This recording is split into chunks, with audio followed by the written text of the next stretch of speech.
Мразя началото на месеца. Началото на месеца и съм супер мотивирана. Почвам да тренирам. Спирам сладкото, хляба. Ще го бутна то фитнес. Лазар Ангелов на мене ще пише да ме пита какви упражнения правиш. 3-то, 4-то число е. Канят ме на рожден ден, едно парче торта, второ. Знаете как е. И този месец няма да го бъде. После вече сметките за тока, за водата няма да продължавам. Съсипана съм. Има само едно нещо, което ме връща към живота. Кутиите на Ингис. Знам, че най-вероятно се повтарям. Обаче това е най-добрата кутия до момента. Ever. Започваме с пачовете за околочната зона с мигновен ефект. Буквално как работят. Слагате, чакате, отлепяте и после ви искат лична карта, като пазарувате вино. Продължаваме с любимите ми шиит маски. Тази е с охлаждащ ефект и прави кожата по-стегната, по-гладка и по-хидратирана. Един тотален бестселър. Маска, която намалява финните линии и пигментациите, изравнява тена и стяга порите.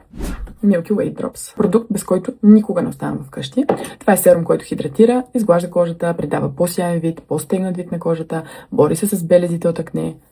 Тотален хит. Продължаваме с хидратираща вода за лице. Прави кожата по-мека, по-плътна и видимо по-сияйна. Крем за околоочната зона.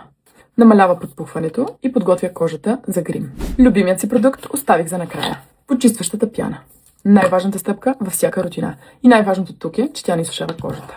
И мирише божествено. 9 продукта на стойност 157 евро, само за 50 евро. Няма нищо повече да казвам.